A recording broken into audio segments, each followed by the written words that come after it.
கர்த்தர் இயேசு கிறிஸ்து நாமத்திலே உங்கள் அனைவருக்கும் வாழ்த்துக்கள். இந்த நாளுக்கு உண்டான ஒரு அற்புதமான உயிருள்ள வார்த்தை யோசுவா 3:1. நான் உன்னை மேன்மைப்படுத்துவேன், நான் உன்னை மேன்மைப்படுத்துவேன். யோசுவாவில் சொல்லப்பட்டிருக்கு 3:1, நான் உன்னை மேன்மைப்படுத்துவேன், நான் உன்னை உயர்த்துவேன், நான் உன்னை காப்பேன், நான் உன்னை பராமரிப்பேன், நான் உன் தேவைகளை சந்திப்பேன், நான் உன்னை மலை மேல் இருக்கிற பட்டணங்கள் உயர்த்துவேன் என்று கர்த்தர் இந்த நாளில் உங்களை பார்த்து சொல்கிறார். நான் உன்னை மேன்மையாக்குவேன், உன்னை உயர்த்த போகிறேன் அப்படிங்கிறார். ஒருவேளை நீங்கள் மேன்மை அடையாமல் இருக்கலாம், உங்களுக்கு மேன்மைப்படுத்த போகிறார். ஒருவேளை நீங்கள் வாழ்க்கையில் உயராமல் இருக்கலாம், கர்த்தர் உங்களை உயர்த்த போகிறார். அவருடைய வாக்குத்தத்தங்கள் அது பொய்யாகாது. வாக்குத்தத்தங்கள் அவருக்குள் ஆமேன் என்றும் இருக்கிறது. அதனால் இன்றைக்கி கர்த்தர் உங்களுக்கு கொடுக்குற வாக்குத்தத்த வார்த்தை, நான் உங்களை மேன்மையாக்குவேன்.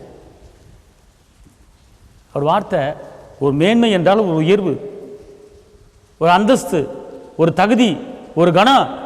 நான் உங்களை கொடுத்து உயர்த்த போகிறேன் அப்படி. அந்த வசனம் சொல்லுது, நான் உன்னை மேன்மைப்படுத்துவேனுங்கிறார். மேன்மைப்படுத்துவேன். ஒருவேளை நீ எல்லாரும் கண்ணு முன்னால் ஒரு வெக்கப்பட்டு ஒரு உதவக்காரா போல் இருந்திருக்கலாம். ஆனால் கர்த்தர் அந்த இடத்துலையே நான் உன்னை மேன்மைப்படுத்த போகிறேன். உங்களை யாருமே இது எதுக்குமே யூஸ் இல்லை, எதுக்குமே லாய்க்கு இல்லைன்னு சொல்லி ஒரு அவதூறு வார்த்தையை நிறைய பேர் உங்களை பார்த்து பேசியிருக்கலாம். அந்த இடத்துல நீ தலை குனிஞ்சு நடந்திருக்கலாம். ஒரு மேன்மை இல்லையே, இன்னும் அப்படி தானே இருக்கிறேன்னு சொல்லலாம். ஆனால் கர்த்தர் அப்படி இல்லை. அவர் ஞானவானை மாற்றுகிறவர். ஞானிகள் வெட்கப்படும்படியாக பேதைகளை ஞானவானை மாற்றுகிற கர்த்தர். ஒரு பைத்தியக்காரனை ஞானவானை மாற்றக்கூடிய கர்த்தர்.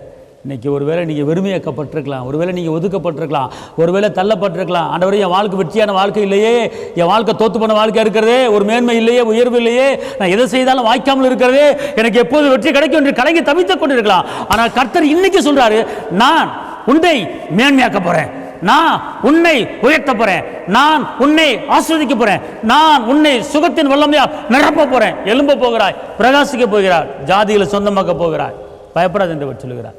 அப்படிப்பட்ட ஜீவனுள்ள வார்த்தை உங்கள் மத்தியில் கடந்து வருகிறது.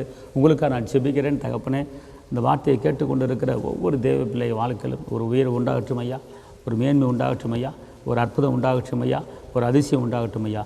எல்லா தடைகளும் நீக்கப்படுங்க. தேவ பலத்தை நிரப்புங்க. கிருபை கொண்டிருக்கட்டும். உங்களுடைய பிள்ளைகளை ஆஸ்வதித்தை மேன்மைப்படுத்துங்க. இயேசுவின் நாமத்தில் பிதாவே, ஆமென்.